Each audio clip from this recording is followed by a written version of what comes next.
Good morning, everybody. Welcome to the 23rd edition of the Health System Fix podcast. My name is Dr. Gaurav Mishra. I'm a child, adolescent, and adult psychiatrist and a health system design expert. I'm very excited as my guest today is Dr. Rodney Hood. Dr. Hood is a prominent physician and national authority on health disparities, medical history, and impact of systemic racism on healthcare. With over 50 years of experience in internal medicine, he is also the managing partner of Careview Medical Group and is the president of the Multicultural Health Foundation in San Diego. Dr. Hood was the first African American graduate from the University of California, San Diego School of Medicine in 1973. He was the 101st president of the National Medical Association and also is a former chairman of its board. He has been recognized by the MA Foundation Pride in the Profession Award and the UCSD Alumni Award for Excellence. I encourage everyone to read his paper published in 2025 called An American Story of a Health System Dilemma, the Slave Health Deficit and Post-Traumatic Slavery Stress Disorder. Welcome, Dr. Hood. Thank you, Dr. Mishra. Thank you for having me. I would love to hear your ideas of about the health system, but I'd like to understand what is the experience is somebody is coming from. You mind telling us a little bit about your life growing up? Yeah, well, thank you. So, I was born and raised in Boston, Massachusetts, mother and father to a very low income family. There was 9 of us, so I had 8 brothers and sisters. I was the youngest boy and have a younger sister. So I come from very humble background and I had a public school education, and I'm talking 50 years ago, going to high school, et cetera. But I must say at that time, a public school education in Boston was excellent. That's at a time, I believe, when they had very good public schools and you came out with a good education. And wasn't really sure when I was younger what I wanted to do. I never grew up thinking I wanted to be a physician. I really had no real role models. And when I went to high school, I was really off into sports. I used to run track at my high school, was captain of the track team. And when I graduated, my mother and father, neither of whom had a higher education. My father never graduated from high school, but he became a machinist at Boston Naval Shipyard. And although he never had a high education, he was very bright. When I had problems with my math, he was the one I went to. He was very good at math, just naturally. And my mother was a reader. And so she always got me to read. And when I finished my high school education in Boston, I went to undergraduate in Boston at Northeastern University, and I got accepted into the pharmacy school. And I actually got accepted on a track scholarship. That's how much I was off. I wasn't that great, but just adequate. And I did that for about 2 years, began to have physical injuries running track and stopped running track and was able to get a academic scholarship my last 3 years of pharmacy school. Pharmacy school at that time was 5 years. Most other schools were 4 years. And uh, did did very well academically. Actually, not being able to run track was probably helpful because my grades got better. I wound up graduating from pharmacy school second in my class, and this was in the late 1960s. And by that time, I had decided that I wanted to get an advanced degree in pharmacology toxicology. So I was very interested in research. Actually got a public health scholarship to go on to graduate school. I got accepted at UC San Francisco, graduate pharmacology toxicology in their PhD program. As a graduate student, my advisor, or the one who I was working under, was a MD, PhD. And so he encouraged all of his students, although they weren't in medical school, towards that field. And so as a graduate student at UCSF, I got, I would say, 70% of the first year medical school class. So we took classes with medical. And that's what really got me interested. I realized that that was a passion. I did just as well as the medical students and decided to switch to medicine. And then I applied to medicine and got accepted at. Well, that was my background. Right. And so I think you've been a trailblazer throughout. You were the first African American medical student to graduate from UCSD, which is you were probably one of the first African American students to be admitted into that medical school. Being a pathbreaker, what was that experience like? Well, first of all, people say, what was it like going to UCSD being the first African American? And it was stressful. Being a medical student, as you know, everybody's looking at you under the microscope. So just being a medical student is stressful. Being African American medical student who, let me put it to you like this. This was during the time of affirmative action, and people were kind of looking at you like, did you deserve to be there? So I always felt I was being looked at under the electron microscope. And so that kind of creates a unique environment. Um, but I had good mentors. I got an excellent education. When I finished my medical training there, they had actually developed a special 5-year program, and they had admitted some students into this 5-year program. When I went and got accepted, they wanted to put me in the 5-year program. And my comment to the admissions folks was, well, do you have a 3-year program? And that may sound kind of arrogant, but by that time I had done 5 years of pharmacy school, the year of graduate school, had taken most of the first year medical school courses. Now I'm taking it over, and had memorized the Krebs cycle 2, 3 times. And so I finished in 4 years, did well. I was also the first to get accepted to the internal medicine program at UCSD hospital. So that's where I did my internship in residency. I was the first. That was unique. I guess what was unique in that many times they thought that I was a worker cleaning rather than a student. So I ran into that type of micro progression. Going to medical school, I would say I had several folks who really influenced me. And one was Dr. Joseph Watson. Actually, he's not a physician. He was a PhD in physics, but really, when I was struggling mentally and whatnot, he was always somebody. And the others, Dr. Harold Simon and his wife, Ruth Covell, both of whom, rest in peace, have passed, but they were very influential to me. As a matter of fact, Dr. Covell was over community medicine, and she became my advisor. And she had programs going on in the community, Southeast San Diego, and whatnot. As a matter of fact, Dr. Ruth Covell was one of the founders of San Ysidro Health Center. Okay. She organized that with UCSD. And as a medical student, before San Ysidro grew so big, I actually went down to their clinic and, just as a student when they first opened up. So that really got me involved in the community, and began to learn that that was becoming my passion. But I knew I just didn't want to go into academic medicine. That's an incredible story. I think briefly, I grew up in India. When I first moved to the US, my only hope was to go into academic medicine, build residency programs. That was my initial passion. I worked in Imperial County, and that's where I fell in love with community health. And then the joy the community health brings, and then at San Ysidro, working with the community just has its own challenges, but also it's very rewarding. Absolutely. Yeah. And as a matter of fact, my medical practice that I opened up shortly after finishing my training was in Southeast San Diego, and it's in the same building that I went to. And that building was built by a group of progressive African American physicians who they were in private practice, and they actually built a medical center. Well, my research project when I went to UCSD was the origin of the sickle cell gene. So at that time, there were not that many African Americans coming to UCSD, but I was introduced to a few of the African American physicians, and I started going down to their offices, meeting African American patients where I was able to get access to, we had to do testing. And that's what introduced me to the group of physicians and building where I am today. Amazing. Let me ask you about the San Isidro. I did not know about the origin story that you had some experience with San Isidro that early.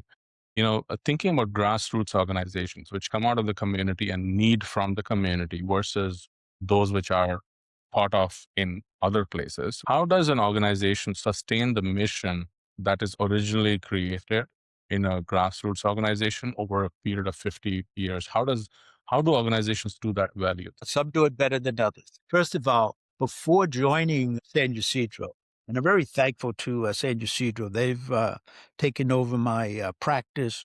They've allowed me to continue to work there part time, brought in a couple other physicians, but most of my medical practice was in private practice. I learned probably within the first 5 years of medical practice something I call the medical holy trinity. One of my colleagues, when I was trying to organize the group, said, Rodney, you know a lot about medicine, but you don't know anything about the medical holy trinity. And I said, what is that? He said, it's medicine, finance, and politics. You know, as you get older, what controls medicine is the money and the politics. And it was that that led me to say, in order to be successful, especially in that low income area, we had to be innovative on the financial sense. And that's when I began to bring groups together, ultimately formed a group called the Multicultural Primary Care Medical Group. Started out with about 6, 7 physicians, struggled for the first 5, 6 years. We worked with UCSD, was one of the groups that we aligned with. And then eventually went on our own, hired a management company that knew how to manage, and it grew to about 150 primary care physicians and 200 specialty physicians. And it existed up until about 5, 6 years ago when I sold it to a group. And basically what that was individual physicians who banded together in a corporation and signed contracts with health plans and signed contracts with hospitals. And we were able to get better rates through that group than we would on an individual basis. And then we had to learn about managed care. Managed care came to California. Most private physicians, including myself, really didn't want anything to do with managed care. But that's when I also began to get involved in the politics of medicine. When I say the politics of medicine, organized medicine, I became a very active member in the California Medical Association, the American Medical Association, but my heart always was with the National Medical Association. And as you know, that was a group of African American physicians, got about 40,000 or so, 50,000 within this country. We've been around for over 100 years and worked very closely with that organization, was chairman of the board, on the board a long time, and eventually became its president. And we interacted with state legislators, national legislators. I got to testify on Congress about different issues. And what I learned was many of the things that us physicians had to deal with or complain about happened there first. And it let me see that even if we didn't like managed care, it was going to happen and we had to learn how to deal with it. And I had to convince physicians of this. This is the future. And eventually, for a primary care physician, if was with a good group, you would do better with managed care. I learned about the finance of medicine and I learned about the politics of medicine. And I felt they were more important than actually medicine. And I'm painfully aware of convincing physicians is one of the hardest things you have to do in healthcare. Yeah, like herding cats, right? Yes. I think it's okay to ask you, when you first entered medicine and to today, have you seen the way African American patients are treated in healthcare? Has that evolved? How has it changed? I know it's difficult to generalize, but in your view as a physician and what you've seen, how do you feel like that has changed over time? So it's definitely changed. It's definitely improved. I think the word is respect, and if you read the article that I wrote, it talks about the history and how we got there. How we always talk about racism, but we never think of that in terms of medicine. But the science of physiology and medicine actually contributed to it. And it got so ingrained, not only in our society, but in medicine. Black patients were perceived as inferior. And sometimes in certain places, it was more overt than others. So part of my passion for the past 30 years or so has been educating our profession, and not only African American physicians, but non-African American physicians about that issue, Right. health disparities, health equity, And I believe we've made a lot of progress, but still have a long way to go. I think it's more subconscious now than it is conscious. Yes, I think I would agree with that. I consider myself really lucky that when I first moved to the US, my residency training was in inner city Detroit. So it just happened. I ended up there, and 95% of my patients were Black. And then I worked in Imperial County right after my training, where 95% of our patients were rural Hispanic. So it really immersed me in the community. I think it helped me understand the culture and talk to patients a lot more than I would have reading a book. And I really think that was such a valuable experience for me. I think moving ahead in my career and thinking about patients, patient populations, and I wish more people have that kind of exposure because you can never learn that in a book. Absolutely. Detroit, I'll tell you, one of the experiences with some patients, we would talk about, oh, yeah, I can hear my ancestors and talk to my ancestors, right? Which is a normal cultural and Right. cultural experience for a lot of people in the Black community. And I'm a psychiatrist for getting trained to diagnose psychosis and schizophrenia. And I, I remember when I first moved to San Diego, I was talking to one of my Black patients, and when I mentioned, "Oh, is something like this happening?" and she was very shocked when I said it. I said, "No, no, no. I'm really asking. I know that sometimes that's part of the experience, but she was shocked that I knew that people experience." So, I think that's so true. And this is one of the things within the National Medical Association. We always said we need more African American physicians because data shows that African American patients sometimes relates better to an African American physician, as I'm sure in other cultures. So we had to overcome that. However, we're about 4 or 5% of physicians in this country. And most of the African American patients are being taken care of by others. And so it's important for them to have that sensitivity that you just talked about. And so that's why I enjoy talking or lecturing to others that you're taking care of these patients. And sometimes you may have certain biases that you're not aware of. And the way you overcome those biases is to, first of all, know that you may have them. And then start dealing with the population that may be concerned.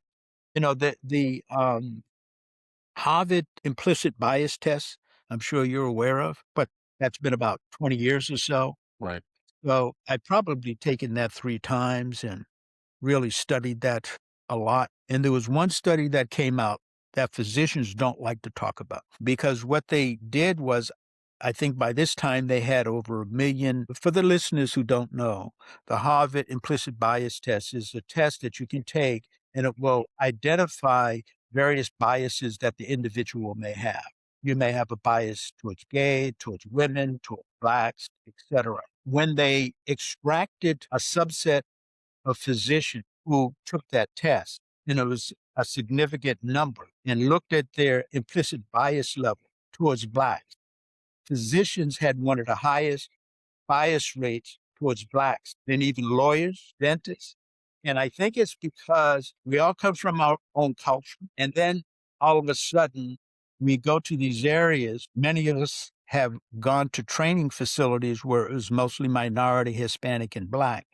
And you're seeing the ravages of society of these individuals coming in and not understanding the culture. They believe, oh, they're on drugs, they're on this. And so they bring those biases to them. And having a bias is one thing, but does it lead to you making a more negative decision? And the data said yes.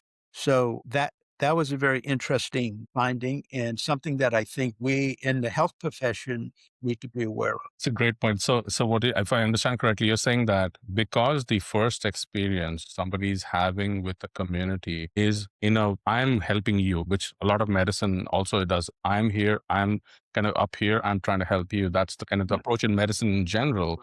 But because your interaction with that community is only in that role, that's all you see it as. You do not the full richness of the community's understanding. Right. If it's okay, let's take a little bit of a deep dive in your paper because there's so many important concepts in that I would love to get your thoughts on it. Again, the paper we talked about, an American story of a health system dilemma, the slave health deficit, and a post-traumatic slavery stress disorder. Obviously, this paper, I encourage everybody to read it. It makes a compelling argument about contemporary health disparities, which are not just because of social economic status, but also like historically rooted in systemic racism, no historical trauma. So, some of the concepts that really stood out, and I would love to hear your thoughts on what they mean, is the concept of slave health deficit. If somebody has never encountered, which I'll tell you honestly, this was the first time I read that term. What does that mean when you use that term? Well, simply put, is that the health disparities and health issues, when you look at the African American community and other communities, goes all the way back to slavery. Okay, when you look at the health data going back there, and it's just carried through the centuries, and so people tend to think this is something new, but that term turns it to say no, it goes back to the slavery times. That's why I think it's important for us to know our history and what took place during that time to create this. And let me put it to you like this. I think one of the issues that make it so difficult to deal with is we all have our biases based upon a cultural. But for centuries, when it was cloaked in false science, false scientific beliefs, and then cloak it in religious concepts, okay, it transcends intelligence, it transcends facts, and people get ingrained in what they think. I don't know if I'm making sense, No, but you are absolutely making sense. Yes. what I'm trying to say is it's deeper than I don't like you because you're black. Okay. Even to the point, and the other issue that I tried to raise was the internal racism that the victims and blacks have. I've gotten some pushback from this because some blacks don't think we should talk about it. But U.E.B. Du Bois talked about the double consciousness that Black folks have always had. So we had to navigate a racist system from slavery, Jim Crow, and even now that we're used to being the other or the only. Like I was the first in medical school or when we're in groups. Okay. And psychologically, you learn to interact differently. Like when I went to medical school, versus when I get around blacks. Okay. Now that happens in a lot of cultures. However, in white culture, they never understood that. They were the same, they were the same no matter what group they were in because they were the dominant group. And that creates some long term pathology. I think it was necessary for survival, but not necessarily for thriving. And until we can thrive, and I think you being a psychiatrist, there needs to be some internalized reckoning. I often say, like the lecture you heard me give, when I first started giving it, and I've been doing it for 20 years, I was coming from that double consciousness. I would give one same topic to a majority audience and then a less inflammatory topic to the black audience. I would take out some of the slides that I had because I'm worried about that. Finally, one time I gave it to a majority audience. Well, I gave it to a mostly African American audience, but there was some whites in the audience, and I told them, "This is special. You're getting the full presentation." And the white physician came up to me and said, "No, Rodney, we all need to hear the same thing." So, it's interesting how one of the mainstays in that article is when I talk about the cardiovascular risk calculator. Now, I came across that the cardiovascular risk calculator is based upon the Framingham study, where they did those studies in Framingham, Massachusetts, and they were 99% Caucasian.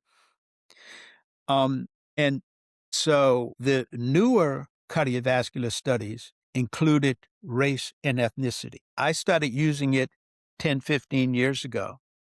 And I had this 60-year-old African American male with a certain blood pressure and diabetes, and his risk to cardiovascular disease over the next 10 years was about 25. He had high blood pressure, cholesterol. Without changing anything other than making him white, from a black male to a white male, it went down to 15%. When I kept the same parameters and I now said, what about the African American female? 27. It was higher than the black male. And the lowest was the white female. So I started asking my cardiology friends. Why? Now, we physicians never like to say we don't know. Yes. Well, Rodney, it has to do with the social determinants of health and this and that. I said, that's not what this is measuring. So I said something else is going on. And that led me to research this whole chronic toxic stress that Black deal with throughout their life with racism. We can now measure it in terms of allostatic load, and physiologically, we can now begin to measure stress.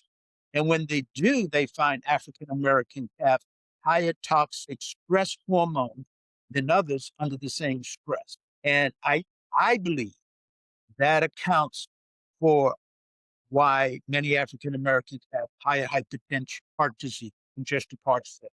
So rather than, yes, we need medication, but we also need, wouldn't it be nice to start teaching our youngsters how to deal with that stress better earlier in life? Yeah, absolutely. I think I think medicine as a whole, for sure, for Black patients, with medicine as a whole needs to also come to terms with a patient walking into your clinic is not just their diagnosis or their lab measures, which unfortunately a lot of medicine has gone in that direction.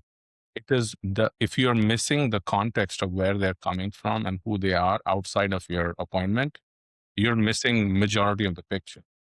Hmm. Right. As you said, that the two patients with exact same parameters, but where they live, what's their background, socioeconomic status, all of those factors have a role in how their illness will respond to treatment. Yeah. So an example is, I think it's more important with underserved populations, not just African Americans, but especially African Americans, that as a provider, you develop a relationship on a personal level before you start. So, in essence, when I walk into a room, first thing I do is introduce myself. And I say, well, how are you today?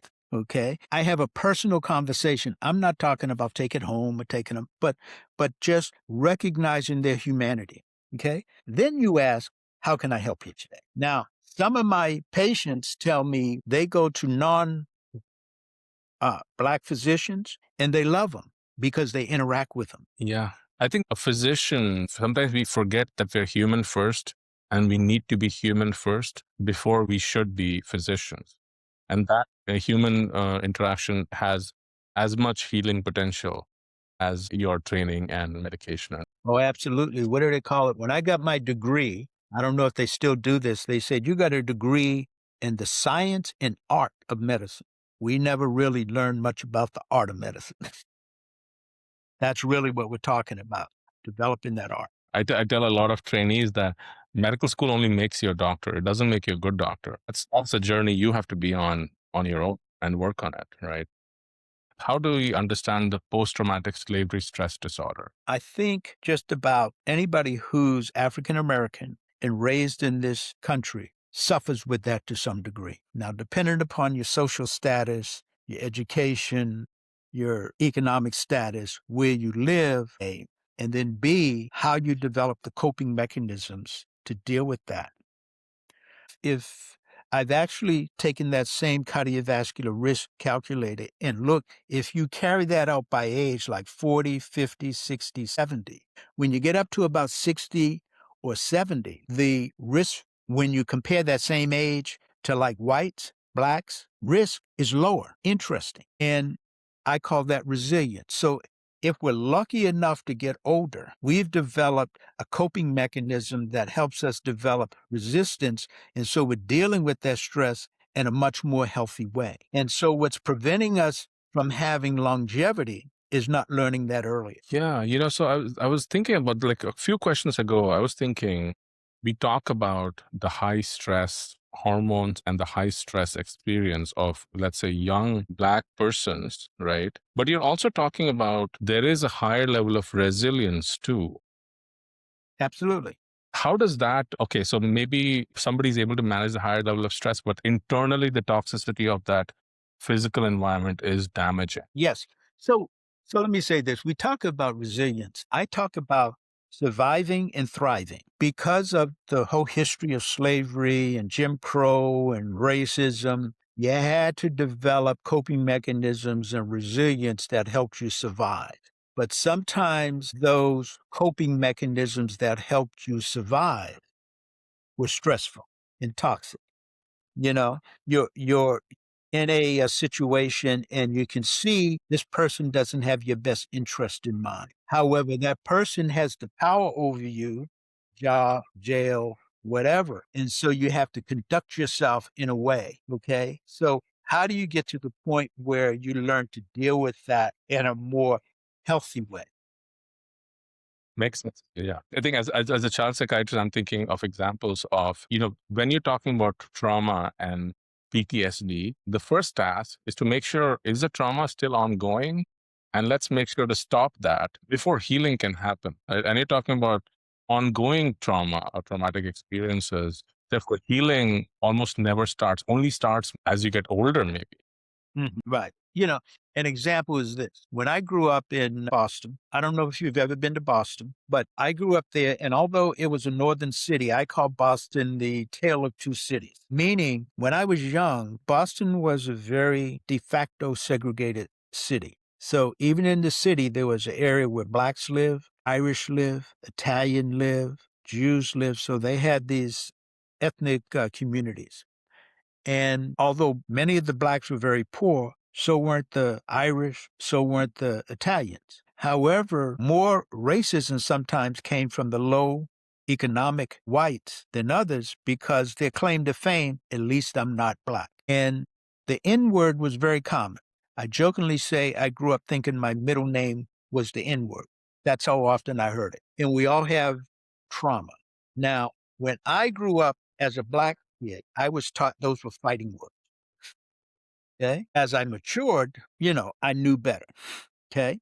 So that's what I mean when you're young. We're taught certain things to survive, but as you get older, you begin to learn how to thrive better. How do we have some of those lessons that we know folks are going to come in contact with and teach them a better way to resolve those conflicts that it's causing? I think this also leads to the concepts of allostatic stress versus standard stress that you mentioned. There is stress that's carried through generations. Am I understanding that correctly? Yeah. So intergenerational toxic stress. Well, let me go back. Allostasis is really kind of like the physiological changes that everybody's body is going through, and it's the changes that your body go through. There are certain times when that allostasis becomes more toxic, and it happens to everybody. You're going through divorce, you're incarcerated, you're sick. So that stress level goes up. When we talk about allostasis and the load of that, when it's chronic, and it's subconscious sometimes. So watching TV, going to certain events, the experience African Americans may have. I'm with a colleague. This happened to me in San Diego. We I was putting my multicultural IPA together, and we're going downtown and got on the elevator going up to our attorney's office, and we get on the elevator, and there's this white lady on the elevator, and she pulls over to the corner and grabs her purse. Just micro incest. You go to a restaurant. I'm just telling you things that happened to me. Okay. And you're overlooked. They're seating everybody but you. I'm at a concert in Los Angeles. I get pulled over by the police, pulled up the car. So that happens to African Americans more on a regular basis, even to the point where we had to teach our children what to do in those situations. Only in the past 10 years or so did whites become aware that that was one of the lessons that most blacks are teaching their children. Here's how you need to act when you pulled up.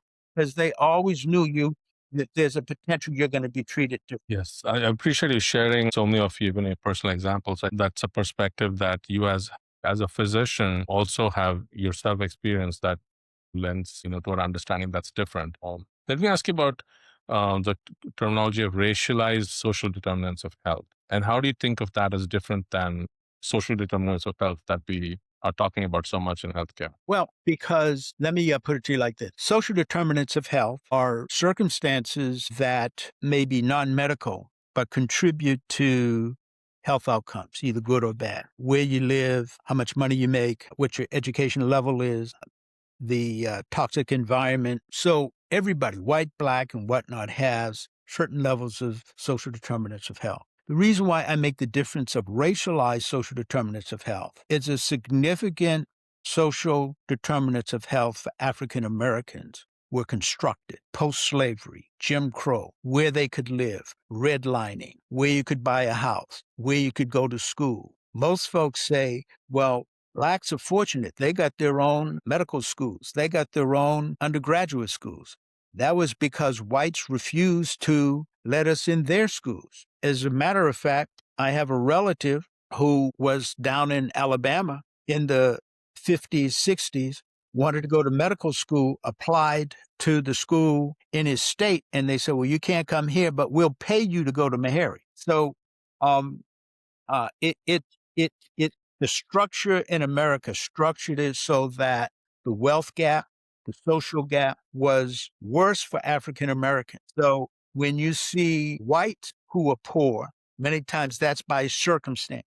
If you see blacks who are in ghettos, those ghettos were created and forced by structure. And that's the difference I'm making. That makes another concept you mentioned about radical healing versus trauma-informed care.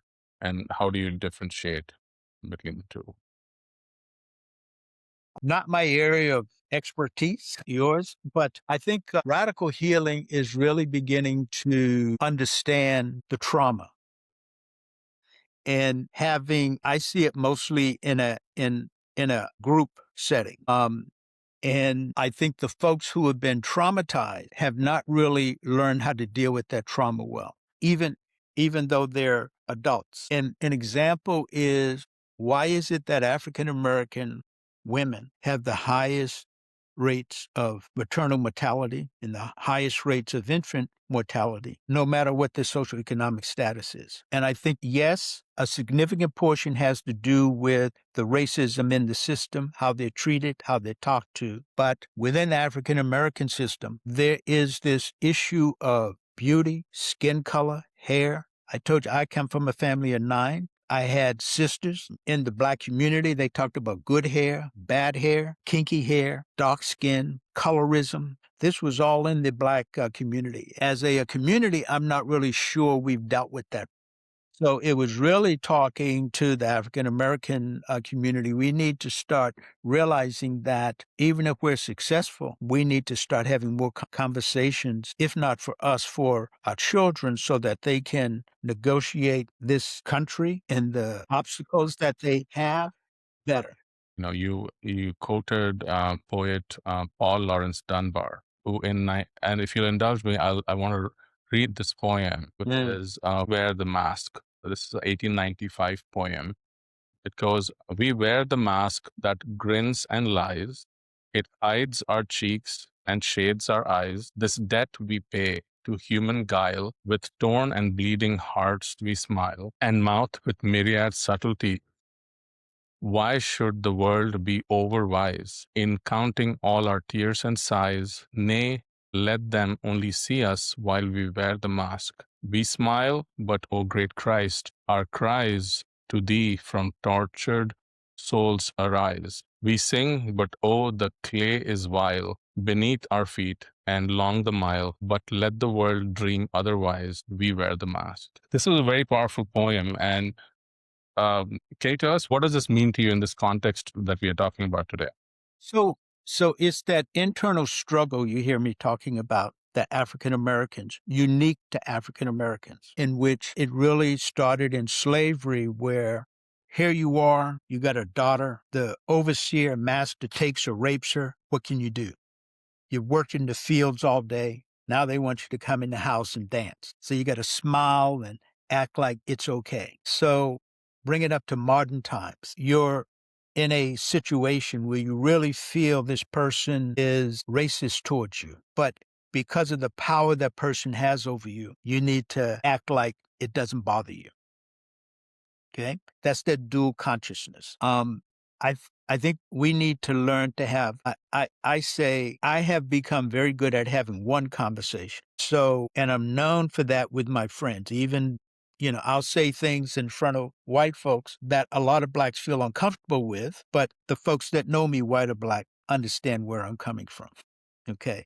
Right. Because that's my therapy. That's my coping. Okay. Not that I'm always right, not that I'm always wrong, but I want to have the freedom to express who and what I am and what I'm thinking. I, I I've have enough sense, have been blessed to have a wonderful education that I've learned to do it sometimes in a non-threatening way. It's a beautiful place to be at. And I think about this. I've been thinking about this recently again, that for a while I felt my voice was shut and my real opinions about matters were not welcome in many spaces. And then I think after a while you get enough agency of your own that you feel, okay, I can take the risk of sharing my true opinion. Again, with the point of what you said is, I don't believe I'm always right, but I will share my true opinion and let's have a dialogue.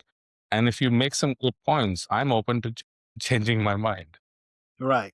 And I think that's even more important today because of that article. I've been invited to a conference in the Caribbean, and to present it. It's sponsored by the Cobb Health Institute and the NMA, and it's we're trying to do an international issue on health disparities. And people say, "Why are you always talking about the past?" People want to just get over it. And I said, that's exactly what I'm trying to do. In psychiatry, you can't get over something without first dealing with it. It's kind of like the progress we made in cancer is because we talk about it, Yeah. study it, and then we come up with better solutions. Right. By acting like it doesn't exist, Yeah. doesn't cure it. I try to be the person who says the uncomfortable things in many rooms, and I think you've done it at a level that's I aspire to get there to be to be that brave someday. We talked a lot about cultural training, cultural humility, which is a new term which I love, instead of cultural competence. And what advice would you have for a health system or health system executive who's looking to provide care, specifically making it welcoming for Black patients? What advice would you have for that? Well, I often say I've been successful many times because I always recognize what I didn't know. And so I've developed what I think is a good sense of cultural humility. When I put the multicultural IPA together, originally there was about 5, 6 of us. The original ones were African American. And as I was recruiting others there, one of my Hispanic friends said, after 2 or 3 months, nobody was joining. He joined. And he said, "Well, Rodney, they see it as a Black group." That didn't register. That's when I changed the name to Multicultural, and started expanding the board. And what we started doing was we started going by each other's house. They would cook a good Hispanic meal, somebody cook a good Asian meal. And so we started learning about each other's culture. So just because we are of color doesn't mean we understand other cultures. And I often said what I feel blessed with is that I give very Afrocentric lectures and I don't apologize. The group that I brought together understood that because they would say, "Well, how come you're not talking about Hispanics?" I said, "You talk about it." I would invite them to educate me like I'm trying to educate you. So I guess to answer your question, somebody in leadership should not feel that they have to have all the answers. They should know if they don't have the answer, who or what do I need that would help me do that better? Okay. Rather than you saying, "I know this or I know that." And sometimes, especially for physicians, that's a hard thing to do. I talked about this in a lot of my podcasts that I've come to believe today, and I'm much younger than you, so apologize if I take liberty, but I'll say two of the characteristics I see, which I most admire in people, and when they're present together especially, is courage and humility. Having courage to dive deep into a very difficult problem, at the same time having the humility to say, I can't figure this out by myself. I need help. Let me ask for help. Yeah. And I must say, part of that comes from just who I am, my mother, father. I've always kind of had this rebel in me, but I was able to be successful on an independent basis. So I started my own practice. I started my own business. I wasn't necessarily working for anybody. I now know if I was, I believe I would have been fired. Okay. And to the point where many of my friends who were in places throughout the country, they were deans of certain schools, they would invite me in, and I'll share it now. Sometimes I was called the hitman. I had the ability to say or do what they couldn't. So they would invite me in to say it. I didn't have anybody to fire me when I went home. So that's the other maturity that I learned. We all have a role, okay? And their role was just as important as my role. And so we're all different, but how do we take those different? I call it the Martin Luther King and Malcolm X strategy. I enjoyed being Malcolm. You need both. There's a book I read recently by Richard Rohr, who's a Franciscan priest, and he talks about organizations and people need to have somebody in their life who's an internal critic, somebody who's protected but is able to say the difficult, uncomfortable truth. Ask you last couple of questions. If you had to give advice to a young person wanting to go into healthcare, are you giving the same advice to a young Black person versus a young person who's not Black? Is it the same advice? First of all, 80% yes. That's the honest answer. And I now have students, Chinese, Asian, Vietnamese, Black, who I have mentored. And not that I sought them out, they sought me out. And I think what they saw was the authenticity. And I always felt that that was important. As I told you earlier, if I'm interested in changing the system, okay, it would be nice to have more Black physicians, but that's going to be 50 years from now. So if I saw a student, my first thing is follow your passion. I still love medicine. Many physicians have burned out. They're getting tired of medicine, the grind of medicine. Some of them, I think that's because I'm not sure that it was their passion. You know, we talk about one of the questions I saw you had was, what do you see as the future of medicine, or what will be the ideal? And I can say this now, we have a very, very fragmented system that is the best system in the world for some and the worst system in the world for others. And I was one of the earlier physicians that pushed for single payer. I invited individuals out here talking about single payer. Many of the European systems have a baseline. The culture really needs to value your health. Just like in this country, we say everybody is going to get a free education up until they graduate from high school. I think everybody should get free health care up until they die. Okay.